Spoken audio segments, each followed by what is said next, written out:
అందరికీ నమస్తే. మన టైం అంతా ఎలక్షన్ కోడ్‌లో అయిపోయింది. మార్చి 16 నుంచి మొన్న 5వ తేదీ దాకా ఎలక్షన్ కోడ్.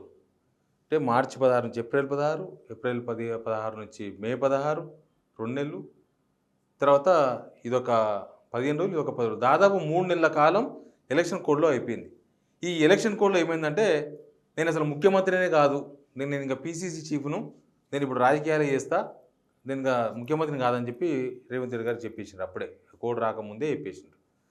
సరే ఆ కోడ్‌లో మొత్తం రాజకీయాలే చేసిండ్రు నిజానికి. అప్పుడు నీళ్లు లేక రైతులు ఇబ్బంది పడ్డా పట్టించుకోలే. తాగనీకి నీళ్ళు లేకున్నా పట్టించుకోలే. కరెంటు కోతల మీద రకరకాల కామెంట్స్ చేసిండ్రు. ఇక ఏ ఇష్యూ మీద కూడా టచ్ చేయలేదు. జనం సమస్యలు ఏవి కూడా పట్టించుకోలేవు ఆ కోడ్ టైంలో. ఇప్పుడు కోడ్ కూడా అయిపోయింది కదా ఇప్పుడు. కోడ్ అయిపోయి ఎన్ని రోజులైంది? 5వ తారీఖు సాయంత్రం అయిపోయింది. 6, 7, 8, 9, 10 5 రోజులైంది. ఈ 5 రోజుల్లో ఏమేమి రివ్యూలు చేసింది ప్రభుత్వం? ఏ రివ్యూలను సీఎం రేవంత్ రెడ్డి గారు లేకపోతే మంత్రులు చేసిండ్రు? అసలు చాలా ఇష్యూస్ ప్రభుత్వం ముందల దాదాపు 3 నెలల కాలము కొత్త కోడ్లకు పోయిన తర్వాత ఏ ఇష్యూ మీద అప్పుడు పట్టించుకోలే. ఇంకా ఇప్పుడు కోడ్ ఎత్తేయంగానే చాలా సమస్యలకు బహుశా ఇక్కడ పరిష్కారం చూపిస్తారేమో, చాలా ఇష్యూస్ మీద చర్చలు జరుగుతాయేమో, కొన్ని యుద్ధ ప్రాతిపదికన తీసుకోవాల్సిన నిర్ణయాలు ఉంటాయి కొన్ని.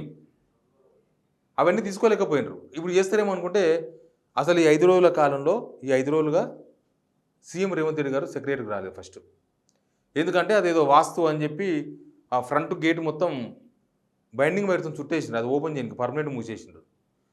వెనక పక్క గేట్ నెంబర్ 3 నుంచి సీఎం రాకకి ఎంట్రీ కోసం అని ఒక ప్రత్యేకంగా రోడ్డు కూడా వేసిండ్రు. అయినా సరే మరి ఆ వాస్తు ప్రాబ్లమా ఇంకేమైనా ప్రాబ్లమో తెలియదు. 5 రోజులు అయింది కోడ్ ఎత్తేసి ఇప్పటిదాకా సీఎం రేవంత్ రెడ్డి గారు సెక్రటరీ ముఖం చూడలే, సెక్రటరీకి రాలే. బహుశా మరి 6th ఫ్లోర్ రిపేర్ అవుతున్నట్టున్నారు. 6th ఫ్లోర్ రిపేర్ అంటున్నారు, 9th ఫ్లోర్ రిపేర్ అంటున్నారు. 2 రిపేర్లు అవుతున్నాయి కాబట్టి రాలేదా, ఇంకా వేరే ఇంకేమైనా కారణాలు ఏమో తెలియదు. కానీ జనం యాంగిల్లో జనం కోసం రివ్యూలు జరగాల్సిందే కదా. ఇప్పుడు ఎన్ని ఇష్యూస్ ఉన్నాయి నేను మీకు చెప్తా. వానాకాలం వచ్చింది. వానాకాలం వచ్చిందని మొన్న ఒకరోజు అక్కడ మన కమాండ్ కంట్రోల్ రూమ్లో ఈ పోలీసు వాళ్ళు జిహెచ్ఎంసీతో ఒక రివ్యూ జరిగింది. ఏంటంటే వానాలు వస్తున్నాయి, వరదలు వస్తున్నాయి, అవన్నీ నాలాలన్నీ క్లీన్ చేసుకోండి, మళ్ళీ జనాలు కొట్టుకుపోతారు, అదేదో చేసిండ్రు. అది మీటింగ్ పెట్టిన తర్వాత కూడా కొట్టుకుపోయారు, అది వేరే విషయం. మళ్ళీ ఇప్పుడు ఏంది, వానాకాలం వచ్చింది. అర్జెంటుగా ప్రభుత్వం ముందు ఉన్నది ఏంటంటే రైతు భరోసా. దీని గురించి ఒక్క మీటింగ్ లేదు ఇప్పటిదాకా, ఒక్క రివ్యూ లేదు. మరి ఇయ్యరా? అర్జెంట్ కదా, అది కూడా చాలా అర్జెంట్ కదా. గొంతు మీద ఉంది కత్తి, అది వాళ్ళకు ఇవ్వాలి కదా. తర్వాత స్కూల్స్ ఓపెన్ అయినాయి. ఫీజుల కోసం ఏదో కమిటీ చేస్తారంట. ఆ కమిటీ అంటే నెక్స్ట్ డిసెంబర్లో రిపోర్ట్ ఇస్తుందంట, ఏమో చేస్తారంట. మరి ఇప్పుడు స్కూల్ ఫీజులు ప్రతిదానికి మేము 5 నెలలు అయింది వచ్చి, మేము 6 నెలలు అయింది వచ్చి, ఇంకా రేపు సంవత్సరం అయినాక మేము సంవత్సరం అయింది వచ్చి, అంటే ఎప్పుడు దిగిపోయే ముందర మొత్తం అయిపోయినాక 5వ సంవత్సరం చేయలేరు కదా పనులు. ఇప్పుడే కదా చేయాల్సింది. జనాలకి ఇప్పటి నుంచి చేయాలి. లక్షలు ఫీజులు కడుతున్నారు స్కూళ్ళకు, లక్షలు నర్సరీకి 60-70 వేల ఫీజు కడుతున్నారు. ఆ ఇంజనీరింగ్ అడ్మిషన్స్ ఏంది? ఇంజనీరింగ్ కాలేజీలు ఎంత డొనేషన్ వసూలు చేస్తున్నాయి? ఏమో కంట్రోలింగ్ ఉందా ప్రభుత్వానికి? ఒక మంచి కాలేజీలకు పోతే 20 లక్షలు డొనేషన్ అడుగుతున్నారు. మామూలుగా అయితే 10 లక్షలు 15 లక్షలు. మామూలు కాలేజీలు కూడా 5-6 లక్షలు డొనేషన్ అడుగుతున్నారు. ప్రభుత్వం కంట్రోల్ చేయదా డొనేషన్స్ని? ఎవరు చేయకపోతే, ఏ ప్రభుత్వం చేయకపోతే ఇంకా జనాలను పట్టించుకొని తిరగడు. అర్జెంటుగా దీని మీద కదా రివ్యూ జరగాల్సింది. ఫీజు వేసింది, ఇంజనీరింగ్ కాలేజెస్ ఏంది, కాలేజ్ డొనేషన్స్, ఇది కదా అర్జెంటుగా పట్టించుకోవాలి కదా దీని మీద. ఎందుకంటే అందరు కట్టలేరు కదా. ఇప్పుడు ఎంసెట్ ర్యాంకులు సంవత్సరాలు నారాయణ చైతన్య కాలేజ్ చదవలేని వాళ్ళు పేదలే, మధ్యతరగతి వాళ్ళు, డబ్బులు వాళ్ళు చదువుతారు. బిలో మిడిల్ క్లాస్ వాళ్ళు నారాయణ పంపించలేరు, చైతన్య పంపించలేరు, అట్లుంటే ఫీజులు. ఏమో గవర్నమెంట్ కాలేజీలో ఇంటర్మీడియట్ చదువుతారు, వాళ్ళు ఎంసెట్ రాస్తారు, ఎఫ్సెట్ ర్యాంకు రాదు, ఏడిపోలే వాళ్ళు. ఏమన్నా పట్టుకొని పలానా కాలేజీలో కొద్దిగా మంచి కాలేజీని చదివితే కొద్దిగా బాగుంటుంది భవిష్యత్తు అని ట్రై చేద్దామంటే ఆ డొనేషన్స్ అసలు ఆకాశాన్ని అంటుతున్నాయి. No recommendations. మొత్తం అసలు దానికి ప్రొఫార్మా ఉంటుంది. మేనేజ్మెంట్ కోటా ఎట్లా నింపాలి, ఓ మెరిటా, అవన్నీ ఉంటాయి దానిలో. అవన్నీ ఎవరు పట్టించుకోరు. మెరిట్ లేదు ఏం లేదు. ఎవరు రికమెండేషన్ ఉంటే వాళ్ళకు డబ్బులు. రికమెండేషన్ ఓన్లీ ఎంట్రీ కోసమే, డబ్బులు ఖచ్చితంగా కట్టాల్సింది ఎవరైనా కూడా. మెడికల్ కాలేజీలు చాలా దారుణంగా, ఇంజనీరింగ్ కాలేజీలు చాలా దారుణంగా తయారైపోయినాయి. వాటిని కంట్రోల్ చేసే పరిస్థితులు ప్రస్తుతం కనిపిస్తలేవు. ఇక మొన్నటిదాకా విత్తనాల కోసం రైతులు లైన్లు నిలబడ్డారు. విత్తనాల కోసం. నకిలీ విత్తనాలు బాగా అమ్ముతున్నారు. ఇదే నకిలీ విత్తనాలు మార్కెట్లోకి బాగా వచ్చేసినాయి. దీని మీద రివ్యూ లేదు. నకిలీ విత్తనాలు వేస్తే ఇవి కొనుక్కున్నప్పుడు ఏం కాదు. మొత్తం 3 నెలలు కష్టపడితే రెక్కలు ముక్కలు చేసుకొని పెట్టుబడి అప్పు తెచ్చి దానికి ఎరువేసి అన్నీ పెంచినాక లాస్ట్‌కి పంట రాదు. అప్పుడు తెలుస్తుంది అది నకిలీ విత్తనాలని. ఇప్పుడు మార్కెట్ టైట్ ఉన్నప్పుడు ఏం చేస్తారు? ఇట్లాంటి నకిలీ విత్తనాలు అమ్మేటోళ్ళంతా రోడ్ల మీదకి వస్తారు. ఏదో ఒకటి డిమాండ్ ఉంది కదా అమ్ముకుందాం ఇప్పుడే అని. దీన్ని కంట్రోల్ చేయాలి. అక్కడక్కడ ఏదో కేసులు అవుతున్నాయి కానీ రైతులను అవేర్నెస్ చేయాలి ఫస్ట్ కొనకుండా. కొనేవాళ్ళు లేకపోతే అమ్మడు కదా. కాబట్టి నకిలీ విత్తనాల మీద ఇప్పటిదాకా ఒక రివ్యూ కూడా చేయలేదు. అసలు రివ్యూ లేదు. అగ్రికల్చర్ డిపార్ట్మెంట్ మీద అసలు వానాకాలం ప్రణాళిక, అగ్రికల్చర్ ప్రణాళిక ఏంది, వ్యవసాయ శాఖ ప్రణాళిక ఏందో ఇప్పటిదాకా తెలియదు. ఎడ్యుకేషనల్ ప్రణాళిక తెలియదు. ఎడ్యుకేషన్ మంత్రి లేరు. విద్యాశాఖ మంత్రి లేరు. పట్టించుకోనికి దిక్కు లేదు.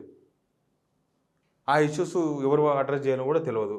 విత్తనాలు, నకిలీ విత్తనాలు అంతా కూడా మొత్తం మార్కెట్కి వచ్చేసినాయి. రేపు ఎరువుల ఇష్యూ రాబోతుంది.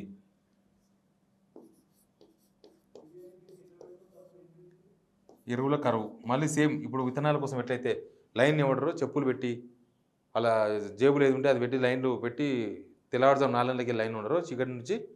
ఇప్పుడు మళ్ళీ ఎరువుల కోసం కూడా అదే వాడాలనా? టైం దగ్గర పడింది. ఆల్రెడీ రేపు మాపో తొలకరి పలకరించబోతుంది తెలంగాణను. ఆల్రెడీ ఋతుపవనాలు దగ్గరికి వచ్చినాయని చెప్తున్నారు. అసలు దాని మీద అసలు ఇప్పటిదాకా స్ట్రక్చరే లేదు. ఈ ఇష్యూస్ మీద అర్జెంట్, నేను చెప్పే చాలా అర్జెంట్ ఇష్యూస్. ఇంకా వేరే ఉన్నాయి, నేను చెప్తా. లోక్సభ ఎలక్షన్స్ అయిపోయిన తర్వాత చేయాల్సిన అర్జెంట్ పనులు కదా ఇవి. గవర్నమెంట్ ఎక్కడున్నా కూడా ఇక వాళ్ళు ఇచ్చిన హామీలు అవన్నీ ఉన్నాయి. మనకి దాని మీద వేరే. ఇప్పుడు రుణమాఫీ అనేది ఉంది. రుణమాఫీకి ఆల్రెడీ తరుముకు వస్తూనే ఉంది. రుణమాఫీ ఇప్పుడు ఆగస్టు 15 డెడ్ లైన్ పెట్టుకున్నారు. వాళ్ళే డెడ్ లైన్ పెట్టుకున్నారు. దాని మీద దేవుళ్ళ మీద ఒట్లేసిండ్రు. అయిపోతేనే ఉంది. టైం ఏడా ఉంది ఇంకా? జూన్ 10వ తారీఖు వచ్చింది. జూన్ 15 ఆల్రెడీ వచ్చేసినట్టే. ఇంకా జూలై 15, ఆగస్ట్ 15, 2 నెలల 5 రోజులు ఉంది time. 2 months 5 days count down start అయింది. ఇది ఇప్పటిదాకా ఒక్క అడుగు కూడా ముందుకు పడలే రుణమాఫీ మీద. ఒక్క అడుగు కూడా. ఏ బ్యాంకర్ వచ్చి నేను ఇస్తా అని చెప్పలే. ఏ ఆర్బీఐ పర్మిషన్ రాలే. అసలు వీళ్ళ దగ్గర ఏం కార్పొరేషన్ పెట్టి ఇచ్చేద్దామన్నారు, అది కూడా లేదు. ప్లానింగ్ లేదు, అసలు లేనే లేదు. క్యాబినెట్ మీటింగ్ అప్పుడే కాదు, చాలాసార్లు మినిస్టర్లు, ముఖ్యమంత్రి కలిసి చాలాసార్లు మాట్లాడుకుంటారు. ఈ గవర్నమెంట్లో కొద్దిగా విచిత్రమైన పరిస్థితి ఏంటంటే ఓన్లీ క్యాబినెట్ మీటింగులనే వీళ్ళు కలిసి మాట్లాడుకున్నారు. తర్వాత మళ్ళీ ఛాయ్ మీటింగ్లు ఉండవు, టీ బిస్కెట్ మీటింగ్లు కూడా ఉండవు వీళ్ళ దగ్గర. ఏ మంత్రికి ఆ మంత్రే, ఏ ముఖ్యమంత్రికి ఆ ముఖ్యమంత్రే. ముఖ్యమంత్రి వచ్చేది మంత్రులకు సమాచారం ఉండదు, మంత్రులు వచ్చింది ముఖ్యమంత్రికి సమాచారం ఉండదు. ఎవరి వ్యవహారాలు వాళ్ళవే, ఎవరి పనులు వాళ్ళవే, ఎవరి కథలు వాళ్ళవే. ఓసారి కూర్చొని ఒక ఇష్యూ వచ్చినప్పుడు ప్రతిసారి క్యాబినెట్ మీటింగ్ వెళ్ళిన అవసరం లేదు. ఓ ఇష్యూ వచ్చినప్పుడు, లేకపోతే ఒక ఇష్యూలు సాల్వ్ చేయాలనుకున్నప్పుడు, లేకపోతే ఇది వచ్చింది దీని మీద మనం ఏం నిర్ణయం తీసుకోవాలనుకున్నప్పుడు చాలాసార్లు కలుస్తూ ఉంటారు. ఏ మంత్రి రేవంత్ రెడ్డి గారి దగ్గర పోరు. ఏడికి? వాళ్ళ ఇంటికి. ఆయన ఒక అధికారిక నివాసంలో ఉంటేనేమో పోనీకి అవకాశం ఉంటుంది. ఇంటికి ఎవరు పోతారు? మళ్ళీ ఓసారి పోతారు, 2 సార్లు పోతారు. ఆయన పిలిస్తే తప్ప, సీఎం రేవంత్ రెడ్డి గారు పిలిస్తే తప్ప, ఆయన ఆఫీస్కి వెళ్ళి పిలుపు వస్తే తప్ప మంత్రులు ఎవరు ఆయన ఇంటికి పోతలేరు. ఇది నిజం. వాళ్ళు ఎంతసేపటికి వాళ్ళ ఇంట్లోనే వాళ్ళ ఆఫీస్ నడుపుకుంటున్నారు. వాళ్ళు కూడా చాలా తక్కువ. సెక్రటరీ రావడం, మినిస్టర్స్ కూడా చాలా తక్కువ. వారంలో ఓనాడు ఇట్లా వచ్చిపోతారు అంతే. ఏదో ఆఫీస్కి వచ్చినట్టే వచ్చినామని వాళ్ళ ఇంటికా నుంచి వ్యవహారం నడుపుతున్నారు. రేవంత్ రెడ్డి గారు అధికార నివాసం రాలేదు, అదొక లాస్. మినిస్టర్లు ఎవరు కూడా మాట్లాడే పరిస్థితులు లేరు. రుణమాఫీది అట్లే అయిపోయింది. ఇంకా మన అవ్వలకు తాతలకు 4,000 రూపాయలు పెన్షన్ ఇస్తామని చెప్పింది. 4,000 రూపాయల పెన్షన్ ఎప్పుడు ఇస్తారనేది ఇప్పటిదాకా క్లారిటీ లేదు. యాక్చువల్గా నెక్స్ట్ మంత్ నుంచే, అంటే డిసెంబర్ నుంచి ఆ పెన్షన్ రావాలి. డిసెంబరు, జనవరి, ఫిబ్రవరి, మార్చ్, ఏప్రిల్, మే 6 నెలలు ఒక్కొక్క పెన్షన్దారునికి 25,000 బాకీ పడ్డది ప్రభుత్వం. 25,000 అంటే సగం ఇచ్చిర్రు. ఈజీగా 12,000 బాకీ పడ్డారు. ఈ 5 నెలలకు 12,000 బాకీ పడ్డారు. ఇక ఇట్లాంటి హామీలు 6,000 రూపాయలు వికలాంగులకు ఇస్తామన్నారు పెన్షను. వీళ్ళకు 15,000 బాకీ పడ్డారు ఈ 5 నెలల్లో. వాళ్ళకి ఇవ్వాల్సిందే. ఇట్లా చాలా స్కీమ్స్ వీళ్ళు ఇచ్చిన 2,500 రూపాయల స్కీమ్, మహిళలకు 2,500 రూపాయల స్కీమ్ గురించి వాళ్ళు కూడా ఎదురు చూస్తున్నారు. ఇవన్నీ చర్చించాల్సినవి కదా. ఇవన్నీ యుద్ధ ప్రాతిపదికన చేయాలి. ఇవేమో నెక్స్ట్ లోక్సభ ఎలక్షన్ కూడా అయిపోయింది కాబట్టి నెక్స్ట్ గవర్నమెంట్ ఏం చేస్తుంది, ఎట్లా ఉంటుంది, ఏం కదా, నెక్స్ట్ ఉద్యోగాలు నోటిఫికేషన్స్ ఏమొస్తాయి కొత్తగా, నిరుద్యోగులు అంతా వెయిట్ చేస్తున్నారు. కొత్త నోటిఫికేషన్స్ అప్పట్లో ఏదో ఫిబ్రవరి 1 నుంచి వరుసగా జాబ్ క్యాలెండర్ అని చెప్పి పేపర్లో యాడ్ ఇచ్చారు. లక్షల రూపాయలు పెట్టి, కోట్ల రూపాయలు ఖర్చు అయింది దానికి యాడ్లకు. సరే పార్టీ పెట్టుకున్నా ఎవరు పెట్టుకున్నా అవి ఎక్కడి నుంచి వస్తావు కదా. మరి దాని గురించి చర్చనే లేదు. నిరుద్యోగ భృతి అనేది లేనే లేదు. స్కీమ్స్ మెల్లమెల్లగానే ఇంప్లిమెంటేషన్ కావాలి కదా. ఇంప్లిమెంటేషన్ కాకపోతే ఎట్లా? ఇప్పుడు 0 యూనిట్స్ కరెంటు 2 గంటల వరకు కరెంట్ ఫ్రీ అనేది ఎంతమందికి వస్తుంది, ఎంతమందికి వస్తలేదు లెక్క ఉందా మీ దగ్గర? అదేమన్నా దాని మీద రివ్యూ చేసిండ్రా ఒకసారన్నా? అసలు ప్రజాపాలన దరఖాస్తులు తీసుకున్నారు. ప్రజాపాలన దరఖాస్తులు కనీసం ఎన్ని దరఖాస్తులు దేనికోసం వచ్చినా ఏమైనా వేరియేషన్ చేసిండ్రా? ఆ దరఖాస్తులు ఏడపోయినాయి మూలకు. ఆ దరఖాస్తులు లెక్క ఉందా అసలు మీ దగ్గర? ఎక్కడన్నా ఉంటే దాన్ని పబ్లిక్ డొమైన్లో పెట్టండి. ఇగో ఇన్నిటికి ఇన్ని వచ్చినాయి, ఇన్నిటికి ఇన్ని వచ్చినాయి అని చెప్పండి. పబ్లిక్ డొమైన్లో పెడితే కదా అసలు డిమాండ్ ఏముంది ఏం కదా అర్థమవుతుంది. మహిళలకు బస్సు ఫ్రీ, ఆ బస్సు ఫ్రీలా కొట్టుకుంటున్నారు. దాని మీద రివ్యూ చేసినారు ఏమన్నా? ఎందుకు కొట్టుకుంటున్నారు, ఎందుకు ఆ సిచ్యువేషన్ వచ్చింది? ఇన్ని రోజులు కొట్టుకోవాలి అట్లా? సీట్లు లేక బస్సులు ఫుల్ అయిపోయి దానికి బస్సుల సంఖ్య పెంచడమా, లేకపోతే ఇంకేదైనా ఇంకొక ప్లానింగ్ ఉండాలి కదా ప్రభుత్వం దగ్గర? షాట్ల తౌడు వచ్చి కొట్టుకొని నన్ను వదిలేసినట్టు కాకుండా దానివల్ల ఆటో వాళ్ళ మీద బడెన్ పడ్డది. మరి ఆటో వాళ్ళకి 12,000 రూపాయలు ఇస్తామన్నారు. ఆ 12,000 రూపాయలు దేనికి సరిపోవు వాళ్ళకి. వాళ్ళు డిమాండ్ చేస్తున్నారు, ఇంకా చాలా అమౌంట్ కావాలని అడుగుతున్నారు. వాళ్ళు నెలకు 10,000 అడుగుతున్నారు. మరి దాని మీద ఏమన్నా రివ్యూ ఉందా? అసలు ఏం రివ్యూ లేదు, ఏమీ లేదు. అసలు ఎవరి పని అసలు ఎక్కడ ఉందో, ఆ సిస్టమ్ ఏందో, అడ్మినిస్ట్రేషన్ ఏందో ఏమైనా అర్థమవుతుందా? ఈ అసలు దీనికంతా ఎవరు ఆన్సరబుల్? ఆఫీసర్లు ఆన్సరబుల్లా? ఏమైనా జరిగితే ఆఫీసర్ల మీద వేస్తున్నారు. ఆఫీసర్లు ఆన్సరబుల్. ఆఫీసర్లకు ఓటేసిన ఆఫీసర్లకు డబ్బులు ఇచ్చేది జనం డబ్బే. మీరు జీతాలు తీసుకునేది కూడా జనం డబ్బే. నీకేం పక్క నుంచి వేరే భూమిలోకి వెళ్ళి తయారై రావు. జనం డబ్బే మీరు జీతాలు తీసుకున్న ఎమ్మెల్యేలు, మినిస్టర్లు, మీరు కార్లో తిరిగే డీజిలు, మీరు మంత్రులకు ప్రతి ఖర్చు గవర్నమెంటే పెట్టుకుంటుంది. మరి ఈ ఇష్యూస్ గురించి ఎవరు? మీరే కదా బాధ్యులు. ఆఫీసర్లు ఎందుకైతారు? ఆ ధరణి ఇష్యూస్ అట్లే ఉన్నాయి. ధరణి సమస్యలు దాదాపు 2 లక్షల అప్లికేషన్స్ అట్లే పెండింగ్లో ఉన్నాయి. అప్పుడప్పుడు అయిపోయి అన్నారు, అయిపోలేదు. ధరణి సమస్యలు అట్లే ఉన్నాయి. అసలు నీళ్ళు వస్తున్నాయి, ఆ ప్రాజెక్టులు ఏంది, కథ ఏంది? ఆ పక్క కర్ణాటక నుంచి నీళ్లు వంగి వస్తున్నాయి. కర్ణాటక నుంచి ఆడ వర్షాలు బాగా పడి వరద వచ్చింది. మన కృష్ణా ప్రాజెక్టులంతా నీళ్ళు వస్తున్నాయి. మరి ఆ నీళ్ళు ఎక్కడ ఆపుతున్నారు, ఎక్కడ ఆగాలి, ఏం కథ? అది ఎత్తిపోస్తారు. ఏమైనా ఉందా? రివ్యూ ఉందా గవర్నమెంట్లో? ఎలక్షన్ కూడా అయిపోయిన తర్వాత 3 నెలలు గ్యాప్ వస్తే ఎట్లా ఉండాలి? మిగతా ఇట్లా బ్యారేజ్ ఎత్తినట్టే, గేట్ ఎత్తినట్టే ఉరకాలి కదా పాలన. ఎక్కడ ఉరుకుతుంది పాలన? నిమ్మలంగా ఉన్నది. మరి ఎందుకో తెలియదు. అధికారంలో ఉన్నారు కదా, అధికారం రాకముందు అంత యాక్టివ్గా పనిచేసినారు. అధికారం వచ్చిన తర్వాత ఎందుకు యాక్టివ్నెస్ పోయిందో తెలియదు. ఆ నీటి గురించి పెద్ద ఇష్యూ అవుతుంది. నీటిలో ఎక్కడో హర్యానాలో ఏదో ఒకటే సెంటర్ ఉన్న వాళ్ళకు 720 మార్క్స్ ఫుల్ మార్క్స్ వచ్చినాయని.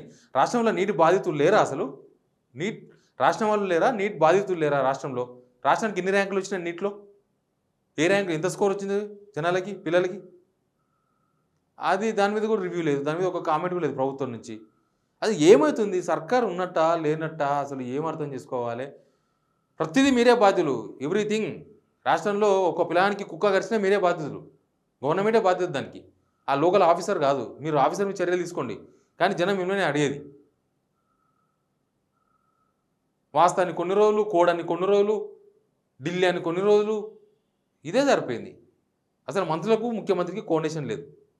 నేను చెప్పినా కదా, ముఖ్యమంత్రి ఇంటికి ఎవరు పోతలేరు. కలిసినప్పుడు నమస్తే అంటే నమస్తే అంతే. ఏ ఇష్యూ గురించి ముఖ్యమంత్రి మంత్రులు కూర్చొని మాట్లాడే పరిస్థితులు లేవు. ఏదో క్యాబినెట్ మీటింగ్ అని పెట్టినప్పుడు తప్ప. మరి ఏం జరుగుతుందో ప్రభుత్వంలో. కానీ జనం అయితే మీ మీద చాలా ఆశతో వాళ్ళంతా కళ్ళల్లో ఒత్తులు వేసుకొని చూస్తున్నారు. మాకు పెన్షన్లు వస్తాయని, అది వస్తుందని, సమస్యలు, ఫీజు రింబర్స్మెంట్ ఇష్యూ ఉంది. ఇప్పుడు ఇయర్ చేంజ్ కదా, ఎడ్యుకేషనల్ ఇయర్. ఇవన్నీ చాలా ఇష్యూస్ అయితే ప్రభుత్వం ముందుంది. బట్ ప్రభుత్వంలో అయితే ఎందుకో చాలా స్తబ్దుగా కనిపిస్తుంది. కోడ్ లేకపోయినా పెద్ద డిఫరెన్స్ అయితే నాకేం కనిపిస్తలేదు. Please subscribe signal TV.